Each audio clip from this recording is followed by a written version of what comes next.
Hello everyone and welcome to an update video looking at what is new in the Contention Cold War servers 1.9.3 patch.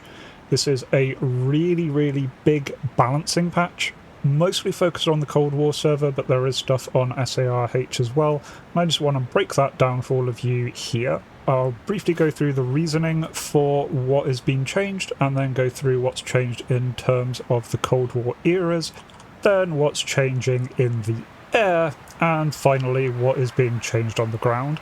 Then finish it off with some general patch notes that are being put across both servers. Timecards will be below, so if you only care about one thing in particular, do feel free to skip on to there. Anyway, let's jump in.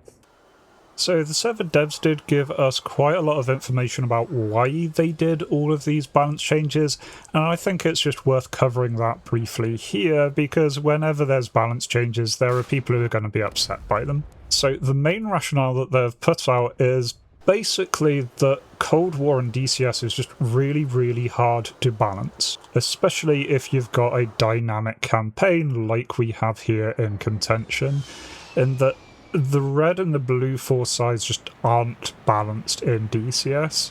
Blue 4 just has a lot more capability there, a lot more airframes, a lot more toys to play with, particularly in terms of precision-guided munitions. And so if you just kind of like-for-like balance red and blue, you generally end up with a very blue-favoured side. They try to do is balance this by, hey, if blue have better planes, well then red can have better air defences. The problem is that's not always true, because if you give blue the Roland sight, red can't do anything about that because of their lack of capabilities. If you don't give blue a Roland sight, then red can walk all over them just by walking up to their farts, because blue don't have anything else in that kind of era of capability.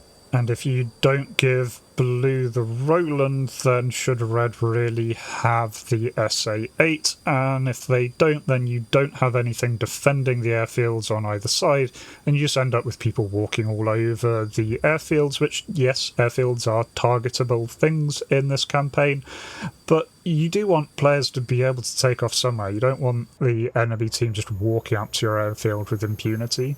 So it's time to rebalance things, so let's see what they've done here. So first up, what's been done with the eras, because we're dropping down from 4 eras onto 3. Mostly this isn't to do with the balancing, instead this is a DCS change that basically meant that era 2 just no longer really worked as an era. It was a bit of a pointless era because of changes to how the Fox 2 seeker heads worked. And so the brief is, era 1 has barely changed at all.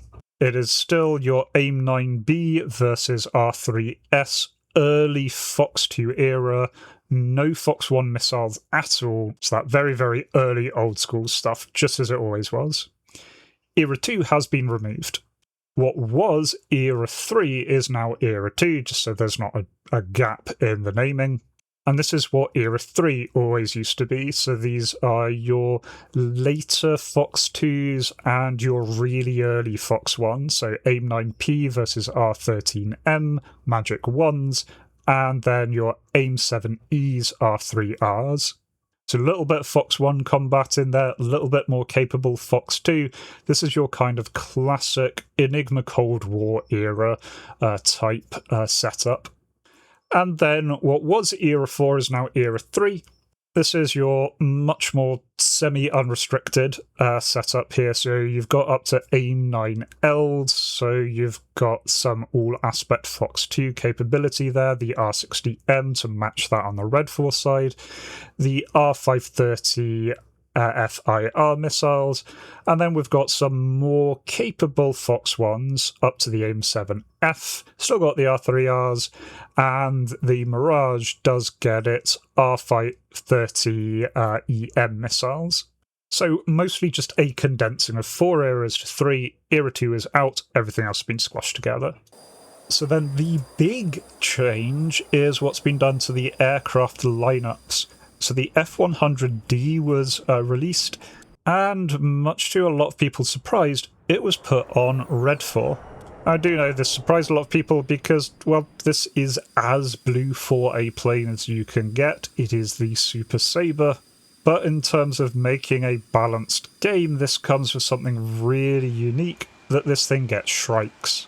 And since Contention doesn't have the A4 mod in, this is basically the second aircraft capable of using Shrikes in this era, which is a massive game changer. It means you've got your F4 on blue that can take on radar sites, and you've got your F100 now on red, which can take on those radar sites.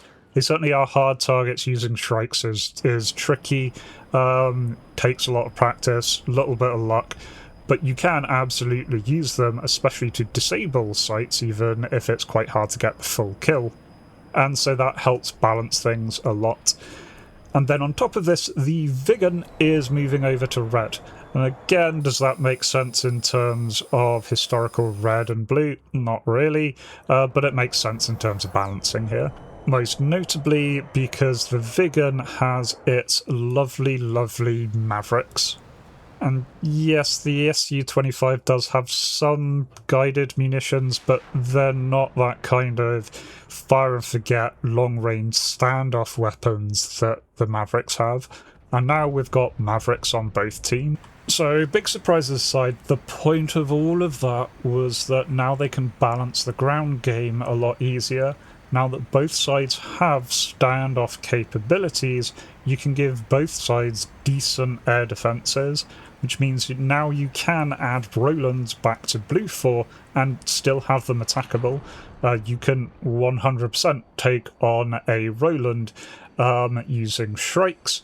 You can equally take it on with standoff weapons. If you're good at getting those locks, you absolutely can send a Maverick its way.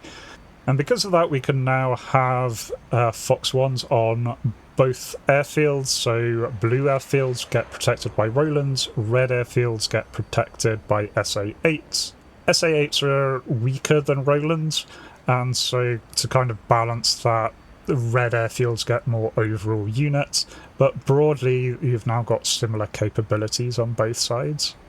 Also, on top of that, your key airfields, those two fighter spawns you get in each sector, they each have 2 radar SAMs each, either SA-8s or Rolands, and so they're a little bit of a beefier target that you need to work on to really take down.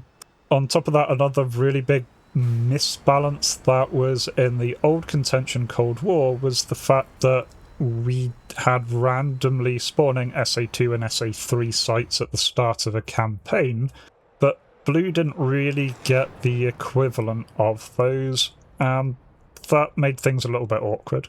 In return, blue now has the Hawk site, and yes, Hawk sites are deadly, they are dangerous, they're not to be messed around with, and it's probably a little bit too advanced in terms of its actual historical era.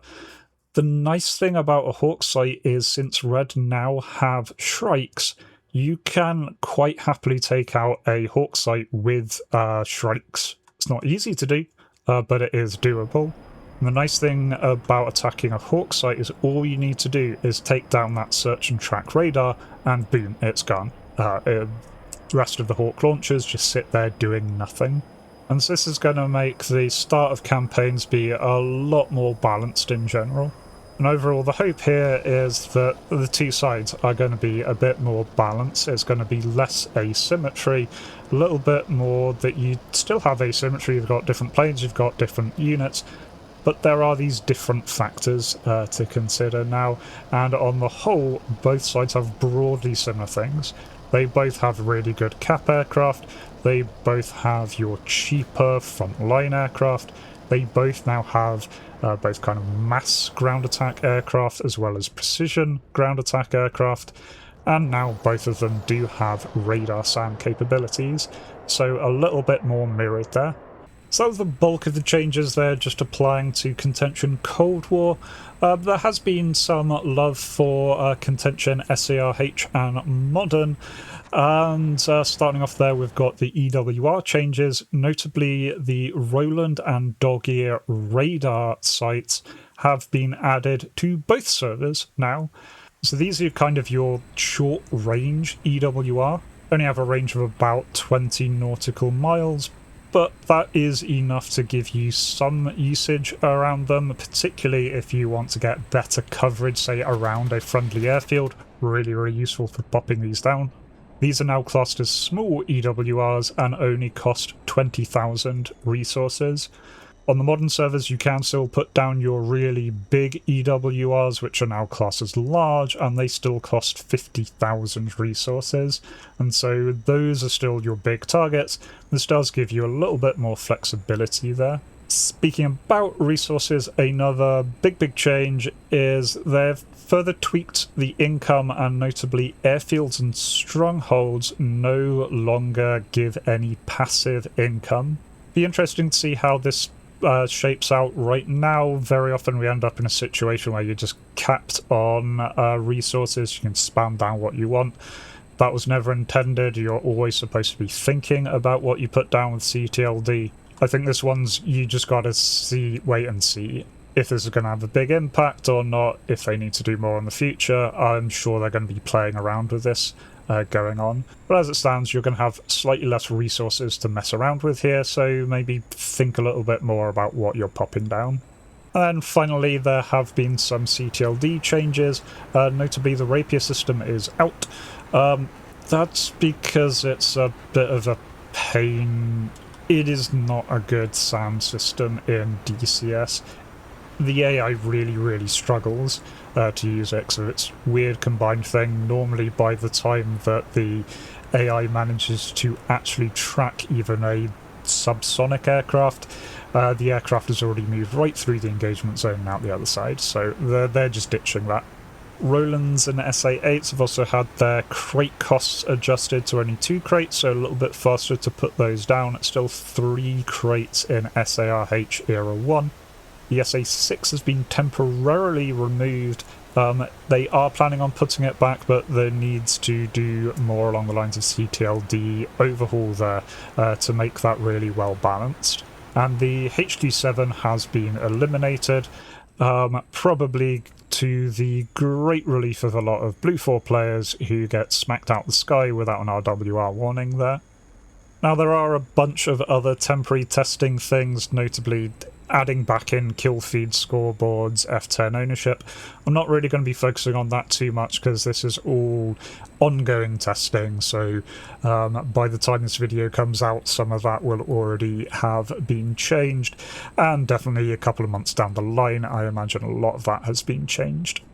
One tiny little note right at the end of the patch notes is, although I made a big deal about the F100 being on red in Contention Cold War, do be on the lookout because it is on blue in the SARH and modern eras.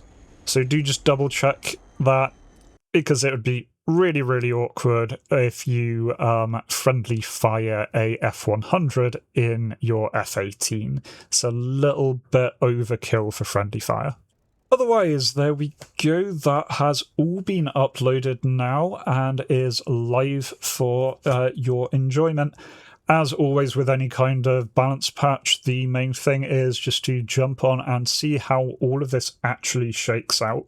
It's just the nature of balancing that time will tell, and so we'll see what changes come from this, if this has been good, or if further changes are needed down the line.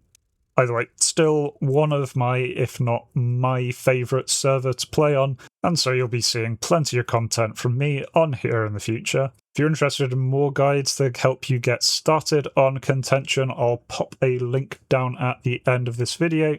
And as always, until next time, remember to be kind to yourselves and everyone else. Cheers.